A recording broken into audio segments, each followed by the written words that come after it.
We all are deeply saddened by the demise of Shri Pranab Mukherjee. His death has left a deep void in Indian politics. He has left us at a time when his wise counsel and guidance was most needed as India faces multiple and serious challenges, both to its security, the situation on the borders with China, and a collapsing economy. He was truly a stalwart and one of the tallest Congress leaders, someone who made an enriching contribution to India's public life, a man who was erudite, compassionate, and deeply committed to the ideology. He truly believed in an inclusive India,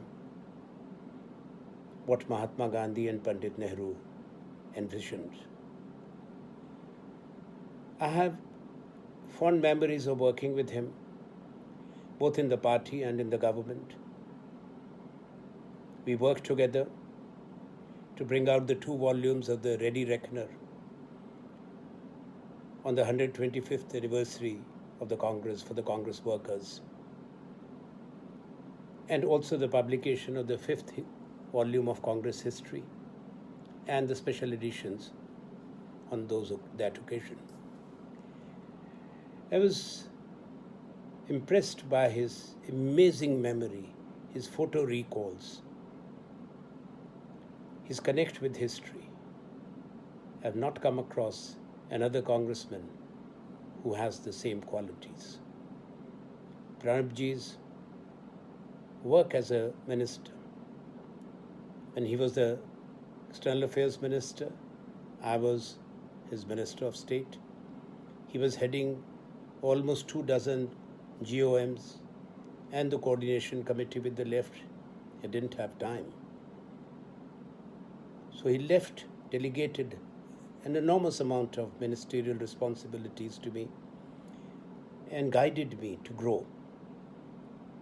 Not only the large number of countries assigned, continents, but also the establishment and the administration.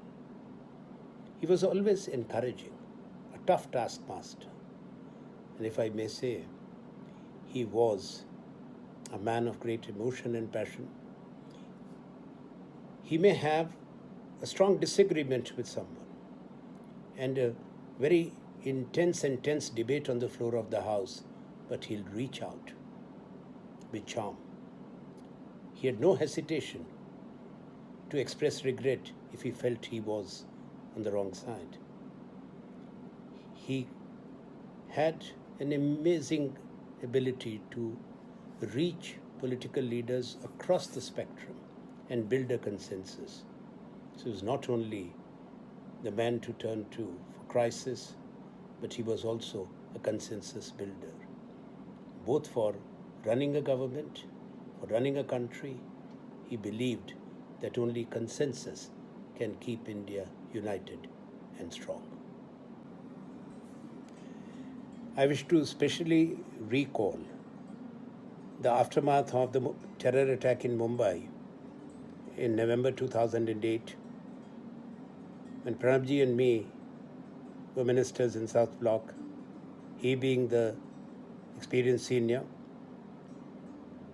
He made it very clear that the international media and the national media would be interested to know the developments and our responses. At the same time, we had to mobilize support worldwide by speaking to the world capitals, to our counterpart ministers, also to build a public opinion against the dastardly terror attack. He told me that, Anand, any given day, only one of us will speak to the press. So Pranabji will speak, and if I had briefed the media on a day, he will not entertain even the senior-most editors. It was a valuable lesson learnt in coordination. Again, the, after the financial and economic crisis, when he became the finance minister, and I became the Minister of Economy in charge of commerce and industry. He was very supportive, and we took major policy initiatives, including the foreign trade policy, which I had unveiled in August 2009, which had predictability and stability for 5 years. But for wherever the interventions were required from the Finance Ministry and support, Pranab recognized the need. And since he had been Commerce and Industry Minister earlier, he was very happy to listen and to give me his input and his advice. We will all miss him.